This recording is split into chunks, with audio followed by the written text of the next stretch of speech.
तो बच्चों पिछली क्लास में हम लोग क्षेत्रफल समझ चुके थे कि क्षेत्रफल क्या होता है। क्षेत्रफल में हम अंदर की बात करते हैं। कोई खेत है, खेत में बीज बोना, पानी लगाना, घास बिछाना, फसल उगाना, पेंट करना, बनाना, ये सब क्या कहलाता है? क्षेत्रफल कहलाता है। अब क्षेत्रफल को कैसे ज्ञात किया जाएगा? तो अब ये देखो, ये क्या है? ये कैसी आकृति है?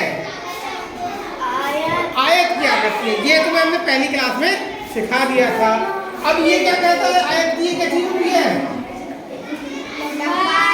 इसे कहते हैं लंबाई। और इसे क्या कहेंगे? चौड़ाई। चौड़ाई क्या कहेंगे? चौड़ाई। अच्छा, ये क्या है फिर इसकी? ये भी इसकी लंबाई है, जो हमने पहली क्लास में सिखाई थी, तुम्हें याद है? और ये क्या कहलाएगी फिर? चौड़ाई। ये भी इसकी चौड़ाई कहलाएगी। अगर यदि तुम्हें फॉर्मूला बनाना है तो बहुत आसान सा तरीका है, और वो तरीका ये है कि दो चिपकी हुई भुजाओं या जुड़ी हुई भुजाओं की आपस में गुणा कर दो, क्षेत्रफल निकल आता है। किसका? आयत का और वर्ग का। तो आयत और वर्ग का क्षेत्रफल निकालने का मतलब कुछ भी नहीं है, दोनों जुड़ी हुई भुजाओं की गुणा कर दो तो क्षेत्रफल निकल आता है। ये क्या है? आयत। अब लिखेंगे आयत का क्षेत्रफल। आयत का क्षेत्रफल। अच्छा, मैंने क्या कहा था कि दो जुड़ी हुई भुजाओं की गुणा कर दो। भाई ये दोनों भुजा जुड़ी हुई है आपस में, इनकी गुणा कर दो। तो ये क्या है? ये क्या है? चौड़ाई। लंबाई गुणा चौड़ाई। फॉर्मूला बन गया, लंबाई गुणा चौड़ाई बन गया। चलो तुम कहोगे सर ये ऊपर वाली कर लो। तो देखो ये भी दोनों जुड़ी हुई है। ये क्या है? ये क्या है?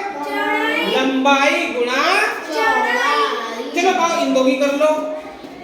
तो लंबाई गुणा चौड़ाई। अच्छा, इन दोनों की करके देख लो।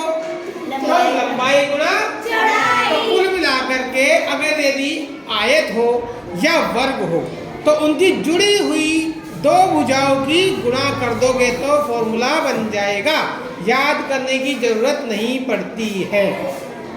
सही? चलो ये फॉर्मूला बना। अब ऐसे ही चलो एक आयत वो माफ कीजिएगा, एक वर्ग ले लेते हैं। भाई ये हमने कहा कि ये क्या है? इसकी भुजा। पहली क्लास याद करो, भुजा है। ये भी क्या है? इसकी भुजा। ये भी क्या है? भुजा। और ये भी क्या है? भुजा। चलो मैंने कहा आयत और वर्ग। आयत और वर्ग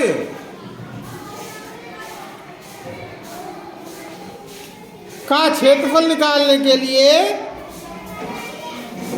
दोनों की जुड़ी हुई भुजाओं की गुणा कर देते हैं। तो वर्ग का क्षेत्रफल क्या बन जाएगा? बताओ जरा। वर्ग का क्षेत्रफल बराबर भुजा गुणा भुजा। तो ये दोनों फॉर्मूले बन गए। इन फॉर्मूलों को या तो आप रट्टा लगाओ या इन दोनों फॉर्मूलों को समझ लो। ये तुम्हारी समझ पर डिपेंड करता है। फिलहाल जो हमने क्षेत्रफल समझाया था वो आयत का क्षेत्रफल बराबर लंबाई गुणा चौड़ाई, यहीं से समझ में आ गया जो पहली क्लास थी। दूसरा वर्ग का क्षेत्रफल भुजा गुणा भुजा, वो भी यहीं से समझ में आ गया। समझ में आया? चलो बहुत बढ़िया।